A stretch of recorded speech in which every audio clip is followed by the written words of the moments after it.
வணக்கம். நம்ம சேனலுக்கு தொடர்ந்து ஆதரவளித்துக் கொண்டிருக்கும் நல்ல உள்ளங்களுக்கு நன்றி. தொடர்ச்சியாக அதை கொடுக்க தினமும் ஒரு ஆளுநர் செய்தி வந்துடும் பொழுது. ஏன்னா அதாவது தினமும் உச்சநீதிமன்றம் மந்திரிச்சு விடும்ல, அந்த அளவுக்கு.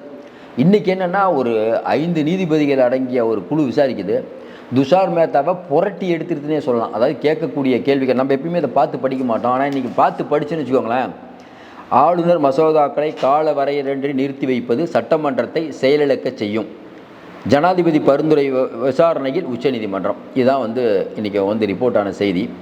இன்னும் குறிப்பாக சொல்லணுன்னா, இந்த யார் பார்த்தீங்கன்னா, கவாய் அவர்கள், சூரியகாந்த் அவர்கள், விக்ரம்நாத், PS நரசிம்மா மற்றும் AS சத்துர்கர், இந்த அடங்கிய நீதியரசர்கள் தான் இன்றைக்கி அந்த விஷயத்தை சொல்லியிருக்காங்க. என்ன விஷயம் அப்படின்னா, துஷார் மேத்தா அவர்கள் ஆளுநருக்கு காலக்கெடு விதிக்கக்கூடாது அப்படின்னு தொடர்ந்து வாதிடுறாரு. காலக்கெடு விதிச்சிங்கன்னா அம்பேத்கரையே இழிவுபடுத்துகிற மாதிரி அப்படின்னு ஒரு வாதிடுறாரு. நீதிமன்றம் இன்றைக்கி சாமானியருடைய நம்பிக்கை நாங்கள் தான்.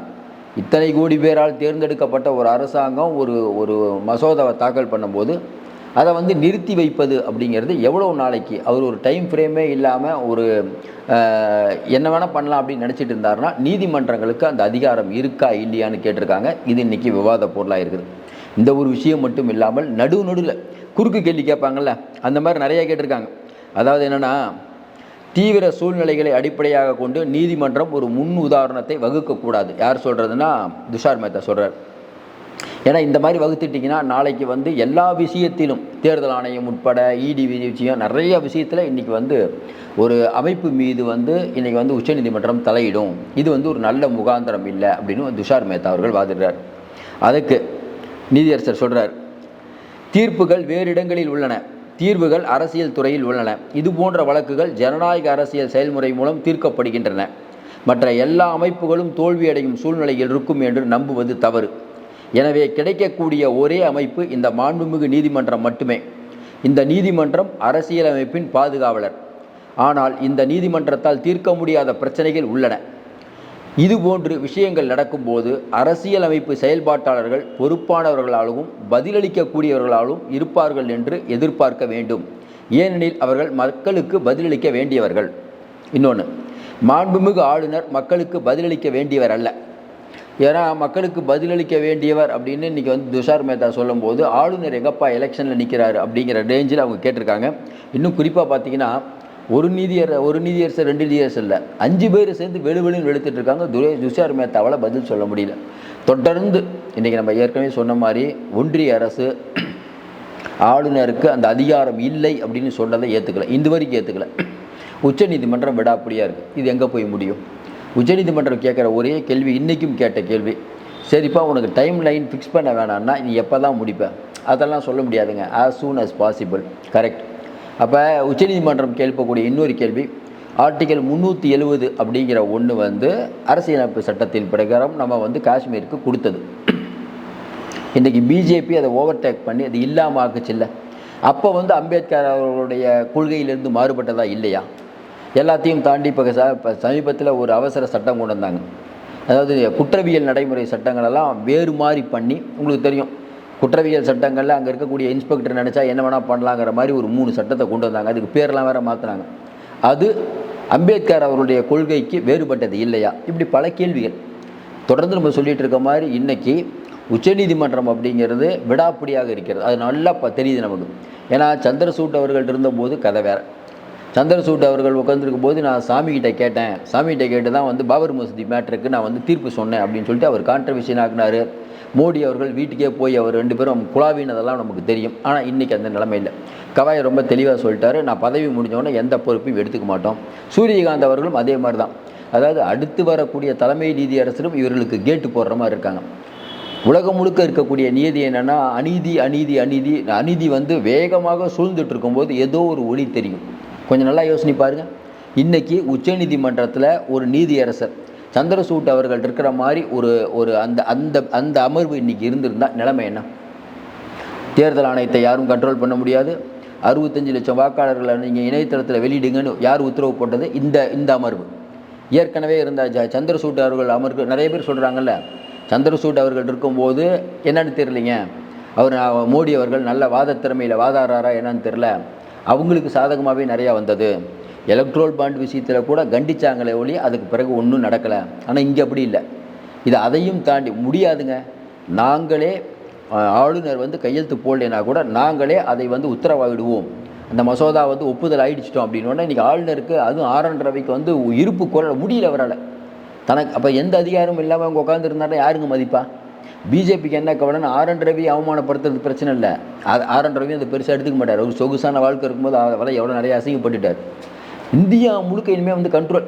ஆளுநர் வந்து அதிகாரத்தை குறைச்சிட்டிங்க, இடியோட அதிகாரம் போச்சு, சிபிஐயோட அதிகாரம் போச்சு. ஏன்னா வந்து ஸ்டேட் கவர்மெண்ட் நினச்சா சிபிஐ உள்ளே வர முடியாது. அப்புறம் யாரை வச்சு தான் பண்ணுறது? ஒரு கவர்மெண்ட்டை வந்து நீங்கள் டிஸ்டர்ப் பண்ணுறதா இதை வச்சு தான் பண்ணுறது. ஜனாதிபதிக்கும் கேட்டு போட்டிங்க, என்ன பண்ணுறது? அதனால் தன்னுடைய அத்தனை பலத்தையும் பிரயோகிக்கிறது அப்படின்னு உணர முடியுது.